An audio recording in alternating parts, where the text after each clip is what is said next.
Today's episode of the Outline Podcast is brought to you by Grammarly.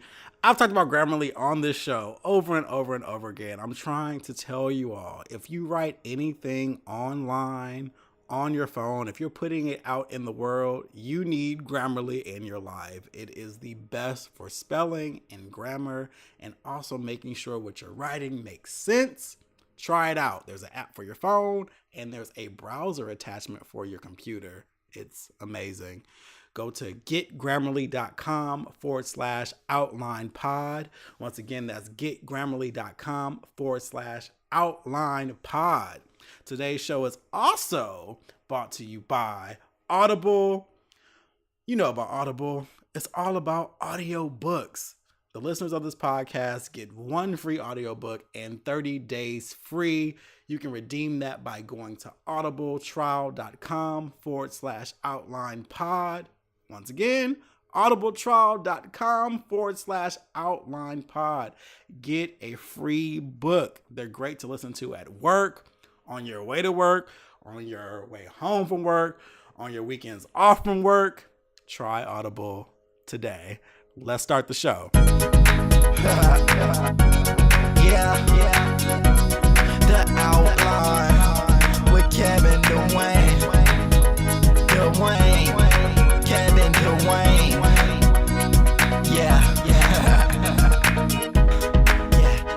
The Outline with Kevin Dwayne.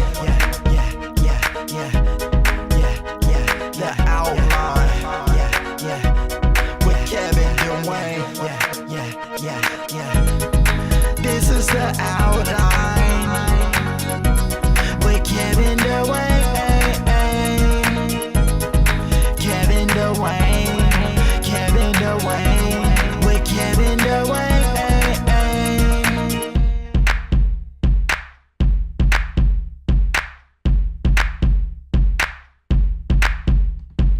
On Saturday, I spent some quality time with my cousins. We went to go see the movie Lady Bird, which is an amazing movie that you should definitely check out if you haven't seen it already. It's gotten a lot of buzz during the award season, so we decided to see it due to its 99% rating on Rotten Tomatoes.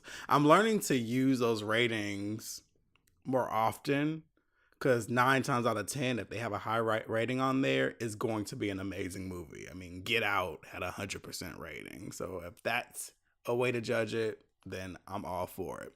So we saw the movie, loved it.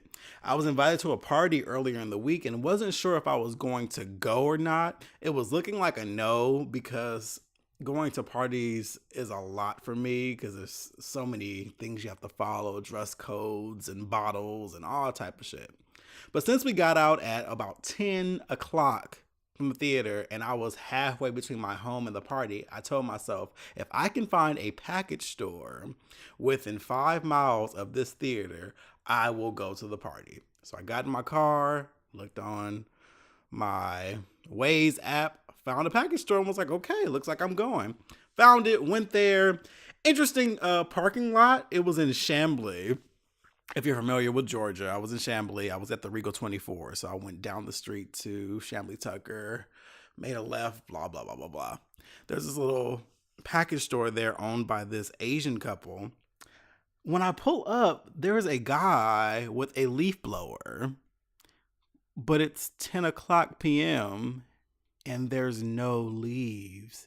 He's just out there blowing the parking lot. So I'm just like, okay, that's kind of funny. He's out there blowing the parking lot. Okay, I'm going to stop being childish. Anyway, so I go inside and get my vodka, get my bottle.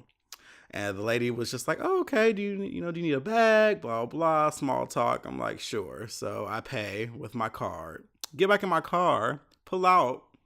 As I am trying to get to the street from the parking lot, I hear this loud banging on my trunk, which startles me because when you're driving, you don't want to hear any sounds coming from your car. And I'm like, what the fuck is that? And it's just, and it continues. So I finally, I stop because I'm about to turn onto the road. I stop right there in the little driveway area.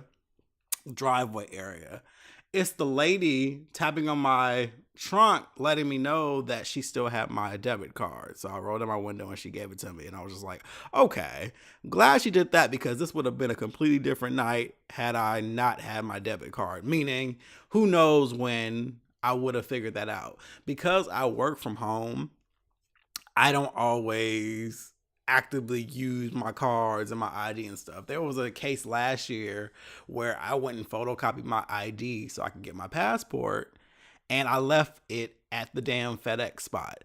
And I didn't realize it for almost a week. I was out for a week and did not have my driver's license. It wasn't until I went to, I think it was Mix. Yeah, I went to Mix for the open mic, and he asked for my ID, and I was like, oh shit. And I ended up, I have a driver's license, and I have an identification card. So I used my identification card to get in, but I was like, where the fuck is my driver's license? And it was in that moment I was like, you know what? I had it at the FedEx a week ago, and I called them and they were like, yeah, we were about to shred this thing because it was just sitting here and we weren't sure. So I picked it up. So all that to say is, who knows what I would have figured out. I didn't have my debit card. So I'm glad she was quick and courageous enough to come outside, run to the parking lot, and give me my card, because anybody else would be like, well, fuck it. If he needs it, he'll come back and get it. So that was really nice of her. So I went to the party, which was like near Turner Field. That area is always very interesting. There's a lot of nice homes there, but there's still some areas that still need to be built up and haven't quite been gentrified. So all that to say is, it's still the hood. It's the hood. And so every time I go in this area, I'm always cautious of where I park, because I know a lot of break-ins happen. I always hear stories and see people getting their windows broken in, and their cars and shit like that. And also, I'm pretty sure on the same street there is a house that sells weed and other drugs of your liking. So I'm always cautious, because there's always a lot of activity in that corner. The party had started probably 30 minutes before I got there, but the street was already filled with cars. I'm like, fuck. And I didn't want to park too far away from the home, because there's a lot of dark areas, and I'm not trying to invite anyone to break into my shit. So I'm always very cautious of that. So as I'm pulling up, this dude, and I don't want to assume, but dude looked like he could be a wino / drug addict. Looks can be deceiving. But this man has on a goddamn parking jacket, and he's like, oh, I got a spot for you right here, my man. I'm just like, excuse me? Like, this is a house party. What do you mean you have a spot for me? He's like, oh, right over here, right over here. And I'm just like, I don't know about this, but I'm curious as fuck, because there's no parking. And so I ended up following him, because I'm silly and like to live on the edge. And it's funny, he had a spot like right in front of the house. So I was like, well, fuck it. He got me a spot right in front of the house, so I'm just gonna park here and call it a day. And so I was noticing that, so apparently the host of the party set this dude up. I guess they gave him like a bottle or something, and he was actually helping people find parking. So yeah, very interesting, but definitely one of the hood niggas around trying to make a quick buck. So I was like, whatever. So I parked, I get there with my bottle, and I always have a protocol when I go to parties. Number one, I greet the guests. I greet the hosts. Say my hellos, see if I know anybody between the door and me finding the host, I tend to greet them and say, oh, hey, how you doing? Blah, blah, blah. Next thing I do is grab a drink. I find a corner, and it's usually a light drink. I usually start off really, really small. If it's not just a punch, like with nothing in it, it'll be like a light drink, like with barely any alcohol in it, because if I need to leave, I need to leave. Like, so I get my first little drink, I get in the corner, I either find a wall or I find a chair and I sit my ass in it, or I find somebody I know and I talk to them, whatever. This is my protocol, because it's time for me to do my observing. I have to scale the room. Number one, I look to see if there's anyone I don't care for. Anyone who has whack ass energy or whatever else. See that, so I can know to avoid them at all costs throughout the night.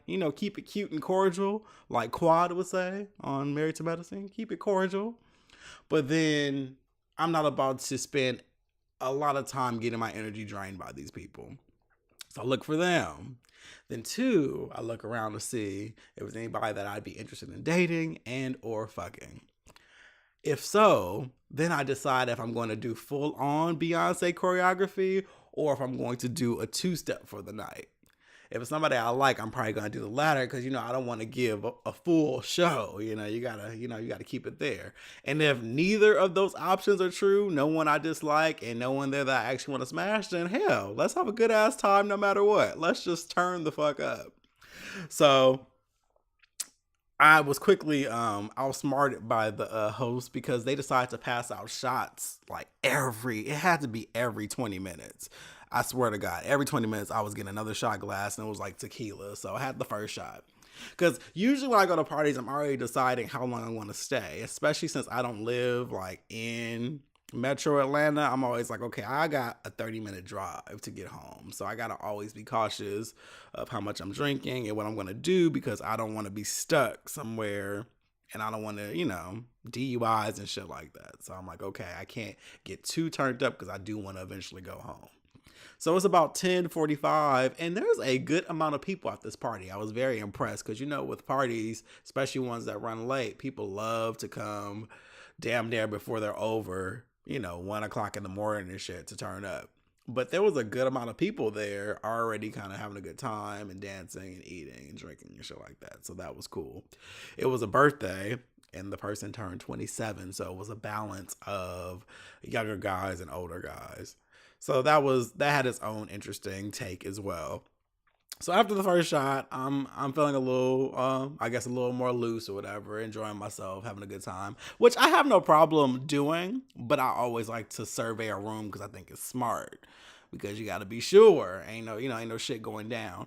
I'm not at an age where I have like enemies and shit. Like when you're in your early 20s and shit and you just around fucking and doing all type of shit, it's easier to have a bunch of people that you don't care for and stuff like that. But I'm not at that place in my life anymore where it's even a possibility. Cause I mind my fucking business and, I try to fuck other people's niggas. I mean, that gets hard after a while, but I'm strong. So for the most part, I don't have a lot of drama in social circles. So that's not something I really fear this day and age. It's actually a great place to be in because I remember being just young and dumb and it's nice to kind of have some sense, running through my veins. But had the shot, enjoyed myself. I ran to some friends I hadn't seen in a while, like my friend Mikhail. Mikhail, side note, he and I were supposed to do a podcast together, 2 years ago? And just because our schedules couldn't work out, but we had a whole branding thing that we had set up. We had the name of it. We had the email set up. We had the colors and everything. We were talking about topics. We were having meetings and shit at Starbucks and things like that. But we couldn't get our schedules aligned and it just didn't work out. And I remember I began to kind of grow impatient with it and was like, well, I really want to get something going while the iron is still hot and while I'm still interested in doing it. And so before I created this podcast that you're listening to, I told him, I said, I think I'm going to go ahead and just do the podcast as a solo thing. And he gave me his blessing. He was like, hey, I get it. Go for it. I wish you the best. And he listens to the show, so that means a lot. But this was actually not the Outline podcast. We had another name and everything that we were going to do. And who knows, maybe in the future we'll still do something because it was a great concept and we work well together. But this was actually supposed to be a podcast with someone else. And I ended up just going solo and doing the Outline podcast. So interesting tidbit. So he was there with his fine ass boyfriend, David, who I'd never met. And they've been together for like at least a year or so. And so, I hung out with them. His boyfriend was super, super cool. We were joking because we were like the older guys at the party. So we were kind of making fun of all the younger guys and their inflated egos and shit. Because I remember being super young and feeling like, I was just that nigga. I mean, I still feel like I'm that nigga, but I don't walk around a room like everybody just wants me because that's not the truth. But I remember being like college age and kind of like turning my nose up and just thinking like, oh yeah, I know you want me, blah, blah. So there's one little nigga there. He comes out the bathroom and I'm standing there near the door And he kind of cuts his eyes at me like, you know, like, how dare I even be in proximity to him? And I'm like, first of all, Niglet, you're dressed like a Mexican landscaper. I'm not interested in you whatsoever, nor do I care about your thoughts on how you feel I should be or how I should approach you, because I'm not into you at all. And I was just cracking up at it because it's not karma, but it's circular. Life is one big pattern. When we're younger, we look at guys or girls or whatever who are older, and we're like, oh my God, you're old. But we don't realize if we're lucky, we're going to be those same people, and we're going to experience that same shit that we're giving. So I kind of laughed at his apparent arrogance that was happening. It was just like, in due time, little friend, just keep living. And apparently he had a few run-ins with some other people there too, like just rude young niggas. But the party was super fun. The DJ was great, the drinks were great, turned the fuck up. I Millie rocked my ass off because that's my go-to dance. And it was really, really fun. But I decided, after seeing a couple couples there were a few couples there, and I was like, you know what? This year, it's time for me to have a fine ass boyfriend. Like, and I'm talking fine, universally fine. Not squinting, turning your head to the side and saying, oh yeah, Kevin, I can see why you'd be into him. Nah, nigga, he just need to be fine. He needs to be a bitch. Don't fuck this shit up. He too damn fine. I need him to get away with stupid shit because he's so damn fine. Not with me, but with everybody else, because I ain't with the shit. Because I've dated the run-of-the-mill guys before. I've dated the guys that you're like, oh, well, you know, he's nice and, you know, he's not the best looking guy, but he treats me very, very well. And after a while, they don't treat you well. They start treating you like you the ugly one. They start treating you like you ain't fine. They start acting like the fine niggas. So why not just go for the fine nigga? That's how I look at it. I want a fine ass nigga, but not so fine that he try to act like I ain't fine too. I want a nigga that's so fine that we can be fine together and not just be that. And not for Instagram and shit like that, because I'm over the posting of couple shit online. Like, that's fine if you do it. I've been there, done that. I don't want to go down that road. At the same time, I know you got to watch what you say because shit can happen again. It's just not something I seek out. I want a fine nigga just for fine nigga's sake. I want something good to look at. I want something that walks around my house naked and all I can think about is fellatio. Like, that kind of fine. Like, straight teeth and a great smile, charismatic fine. I want a fine ass nigga this year. I'm going to add it to my vision board. I deserve a fine ass nigga. I'm a good dude. I have a podcast. I'm a photographer. I have a 9-to-5. I have my own place. I have a car. I'm in good health. I deserve a fine ass nigga. And I'm gonna get a fine ass nigga. And not just for sex. Like a couple, like I want to be in a relationship with a fine ass nigga. I deserve.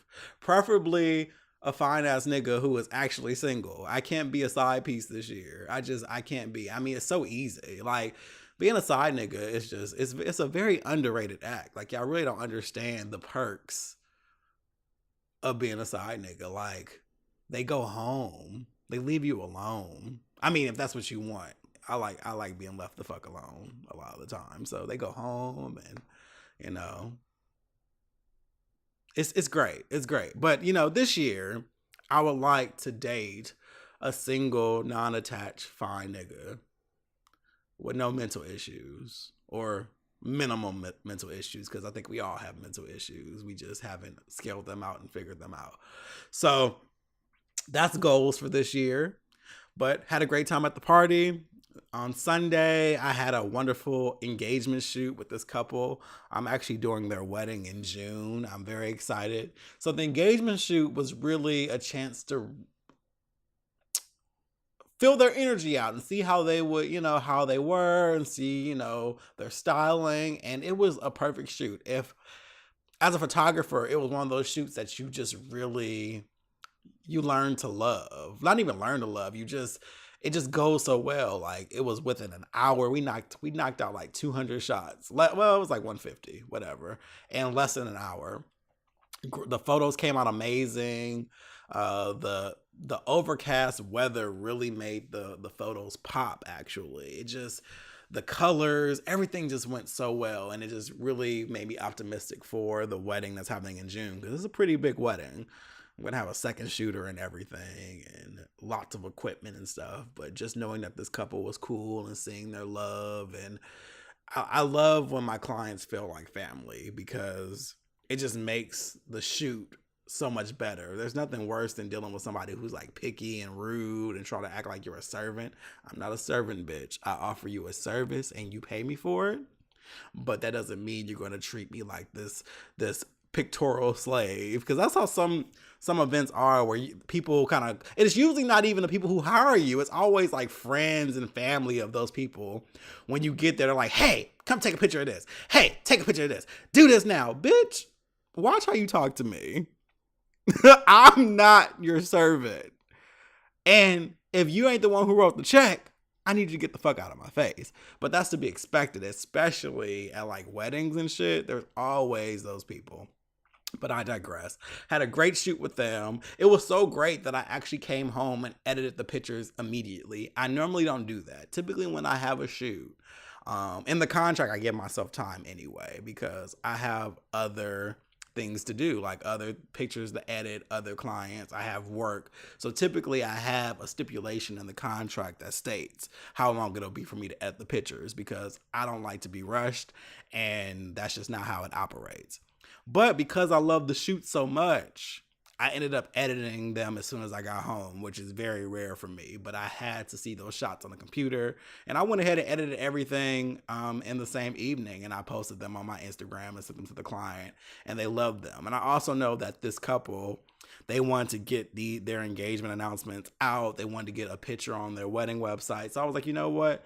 I will go ahead and under promise, over deliver, because I told her I could get it to her like within the week, and I ended up getting her the same night. So that made her very, very happy. So I ended up doing that. I did not watch the Super Bowl. I had no interest in it. I didn't care for who was doing the halftime. I'm not a big football fan, so that was that. I did love that it was Janet Jackson Appreciation Day. It was great to see it trend high on Twitter, and everyone was celebrating her accomplishments and her career, saying clips and pictures I'd never seen before. Some of y'all have some really good stuff in your archives. That was awesome. Of course, I can always get a idea of what's going on big events online. So I was on Facebook, and I noticed that people were tweeting about the halftime show and in the game and stuff like that, and the commercials. And what I'll say is this: all that was reaffirmed for me was America, or the world in general, just loves whiteness, mediocrity, and hypermasculinity, no matter how contrived it may be. So yesterday, Tuesday, the SZA, or the Kendrick Lamar featuring SZA, All the Stars video came out. It is so beautiful. That's all I can say. It's for the Black Panther soundtrack, which comes out on the Friday. It comes out this Friday, February 9th.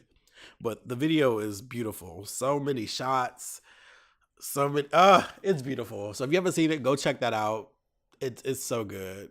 Like, I watched it 3 times in a row as soon as it came out. I don't understand, like, there are people who don't like SZA. And I mean, I get it. Everyone has their own style. But why don't y'all like SZA? Like, she's so dope. I love her voice. I love how unique it is. And I think that's why it's working. I know people like traditional sounding voices, like this, they like you to, sound like a Kiki Wyatt or a Patti LaBelle or Aretha Franklin or a Fantasia or whatever. But SZA has a place, and there's a reason why she's so popular. She brings something different to the table. And it's just, now when I see her, especially after the Grammys, people are really kind of hating on her. And I'm like, why don't y'all like this girl? Like, what did she do to y'all? Like, she's dope. Like, what? But I get it. People have different palettes, and they don't always see it for certain artists. But it's how unique she is. She gives me, and I'm not comparing the two, but she gives me a new age kind of Erykah Badu. When Erykah Badu came out in the 90s, people did the same thing for her. They thought she was weird. They didn't care for the sound of her voice. They thought her content was just too off scale. And now she's celebrated. I look at SZA the same way. She comes out, people are kind of like, I don't like it. Doesn't sound like everything else. It's weird. But I'm pretty sure she'll be celebrated years from now because she has her own lane. And I always appreciate artists who come out that don't sound like another artist. And I don't know, but I fucks with SZA. She looked beautiful in the video. I loved the different colors, and it was an African theme, and it was such a good video. It's on Vivo, Tidal, YouTube. You know where to find music videos now. Today's episode of the Outline Podcast is brought to you by the LGBT Arts and Culture Music Festival, which is a 4-day, 4-night destination festival that's going to have great events. There's going to be an all-star comedy concert. There's going to be a film festival, empowerment seminars, health and wellness workshops, and the Vanguard Awards are going to be hosted by fitness guru Shaun T. That fine ass man. But it's going to be a great event. Make sure you register by going to lgbtmusicfest.com or call 404-756-8433. Once again, that's lgbtmusicfest.com. Number is 404-756-8433. Please mention that Kevin Dwayne of the Outline Podcast sent you. Let's get back to the show. So I got to be honest about something. This is actually my second time recording this portion of the show. Initially, I recorded about 30 or 40 minutes of me rambling on, but it wasn't giving the point that I wanted. Like, it just was me rambling, trying to figure out what the fuck I was talking about. And I feel like if I would have left it as is, I would not like this show. So I ended up deleting it, and it was painful to delete that much footage of one talking because you're like, oh my God, like there's so much good stuff. You need to keep that. But I didn't like it. I was like, I gotta get rid of it because it's not making the point I want to make. So it comes down to this.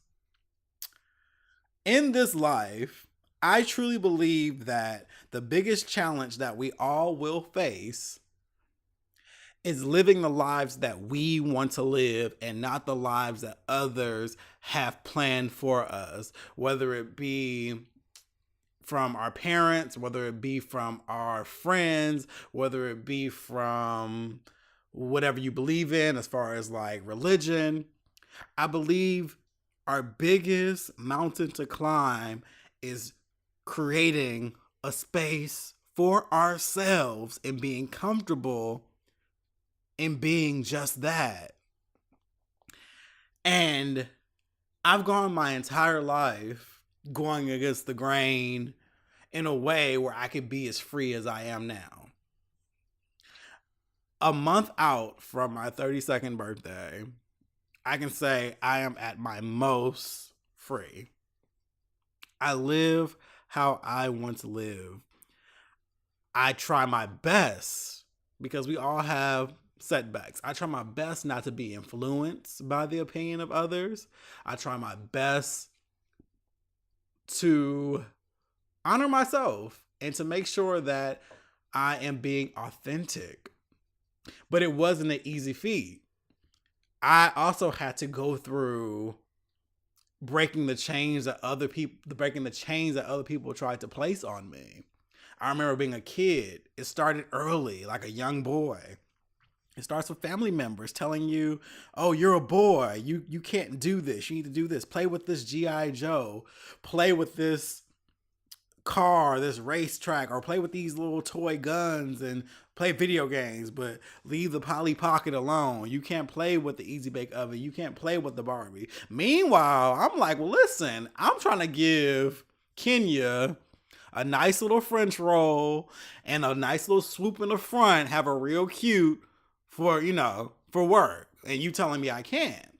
Luckily, and I guess it was a blessing, I didn't really have really major bullies in my childhood, meaning like physical bullies. Like I had people who, tried to mentally come for me, tease me and shit like that. But I never had anyone actually put their hands on me for not aligning to what they thought a boy should be.